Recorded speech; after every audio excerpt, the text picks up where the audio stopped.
Hello दोस्तों, DPR classes में आपका स्वागत है। आज हम इंडियन पॉलिटी के एक अत्यंत महत्वपूर्ण विषय मंत्रिमंडलीय समितियां कैबिनेट कमिटीज पर चर्चा करेंगे। अक्सर परीक्षाओं में पूछा जाता है कि किस समिति को सुपर कैबिनेट कहा जाता है या इन समितियों का उल्लेख मूल संविधान में क्यों नहीं है। आज के इस वीडियो में हम इन समितियों की विशेषताओं, इनके प्रकार और प्रधानमंत्री की भूमिका को विस्तार से समझेंगे। अगर आप यूपीएससी या स्टेट पीसीएस की तैयारी कर रहे हैं तो यह लेक्चर आपके लिए बहुत महत्वपूर्ण होने वाला है। तो चलिए स्टार्ट करते हैं। तो पहले मेन टॉपिक्स हम देख लेते हैं जो डिस्कस करना है।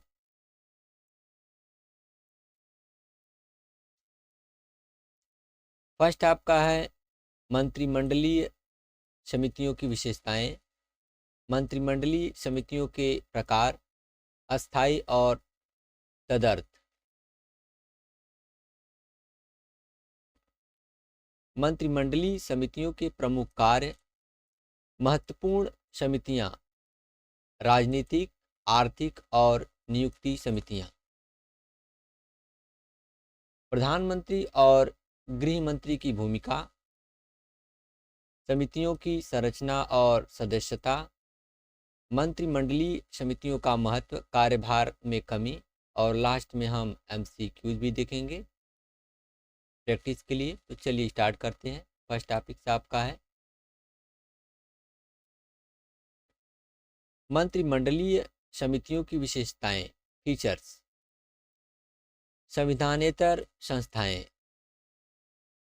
मंत्रिमंडलीय समितियां संविधानेतर एक्स्ट्रा कॉन्स्टिट्यूशनल हैं, अर्थात इनका उल्लेख मूल संविधान में नहीं है।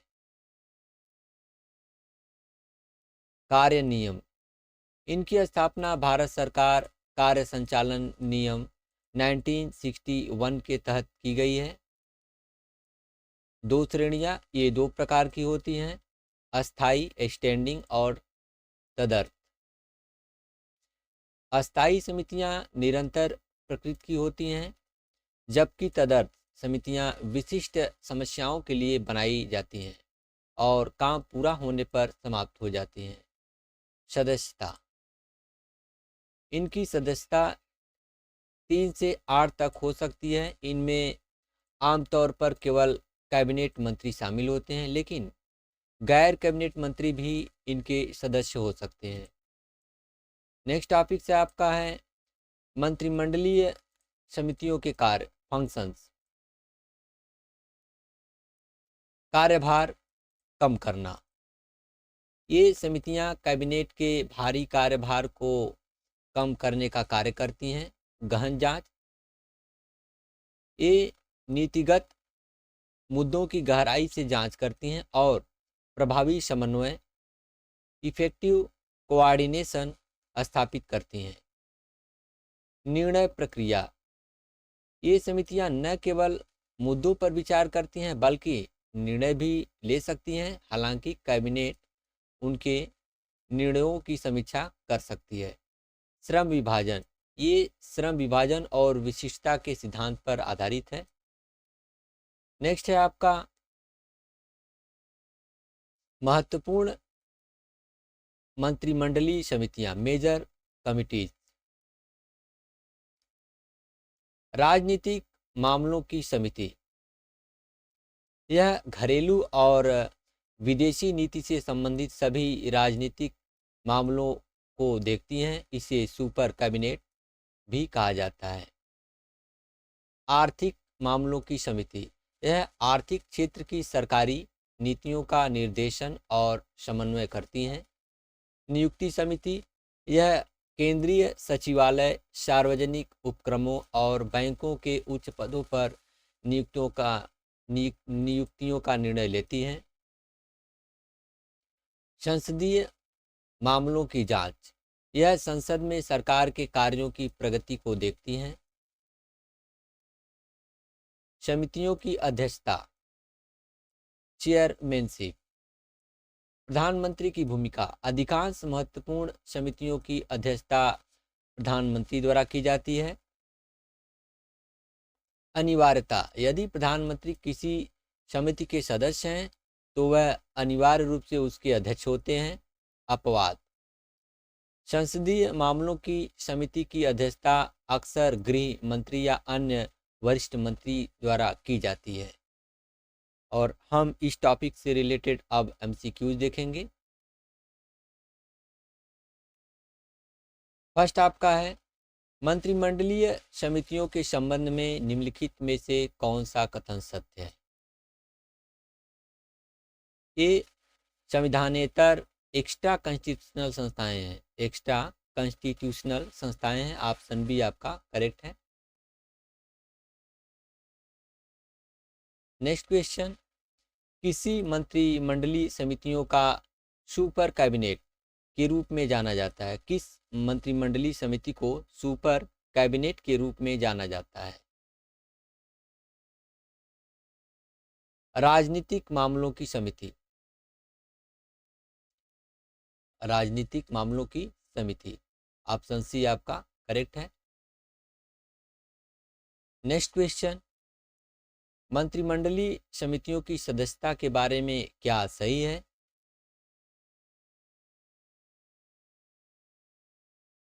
इनकी सदस्य संख्या आमतौर पर 3 से 8 तक होती है। ऑप्शन बी करेक्ट है। इनकी सदस्य संख्या आमतौर पर 3 से 8 तक होती है। नेक्स्ट है आपका, संसदीय मामलों की मंत्रिमंडलीय समिति की अध्यक्षता सामान्यतः कौन करता है? सामान्यतः कौन करता है? केंद्रीय गृह मंत्री। केंद्रीय गृह मंत्री, ऑप्शन सी आपका करेक्ट है। नेक्स्ट क्वेश्चन, मंत्रिमंडलीय समितियां किस नियम के तहत स्थापित की गई हैं? किस नियम के तहत स्थापित की गई हैं? भारत सरकार कार्य संचालन नियम 1961, ऑप्शन ए आपका करेक्ट है। नेक्स्ट क्वेश्चन, आर्थिक मामलों की मंत्रिमंडलीय समिति का अध्यक्ष कौन है? कौन होता है?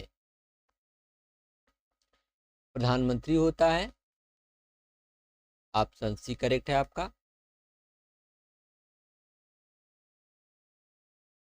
नेक्स्ट क्वेश्चन, तदर्थ समितियों के संबंध में कौन सा कथन सत्य है? कौन सा कथन सत्य है? ये विशिष्ट समस्याओं के समाधान के लिए गठित की जाती हैं। ऑप्शन बी आपका करेक्ट है। नेक्स्ट क्वेश्चन आपका है, यदि प्रधानमंत्री किसी मंत्रिमंडलीय समिति के सदस्य हैं तो उसकी अध्यक्षता कौन करेगा? उसकी अध्यक्षता कौन करेगा? प्रधानमंत्री स्वयं करेंगे। ऑप्शन सी करेक्ट है आपका।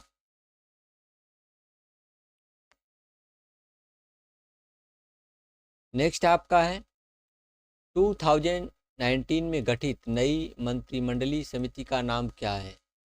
नई मंत्रिमंडलीय समिति का नाम क्या है? निवेश और विकास पर समिति। निवेश और विकास पर समिति, ऑप्शन बी आपका करेक्ट है। नेक्स्ट एंड लास्ट क्वेश्चन,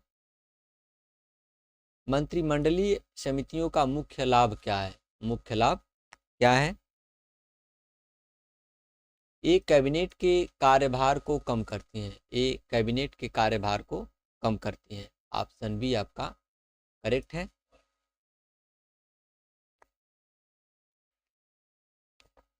तो दोस्तों, आज हमने जाना कि मंत्रिमंडलीय समितियां एक्स्ट्रा कॉन्स्टिट्यूशनल संस्थाएं हैं जो भारत सरकार कार्य संचालन नियम 1961 के तहत कार्य करती हैं। हमने देखा कि कैसे ये समितियां कैबिनेट के कार्यभार को कम कर निर्णय लेने की प्रक्रिया में तेजी लाती हैं।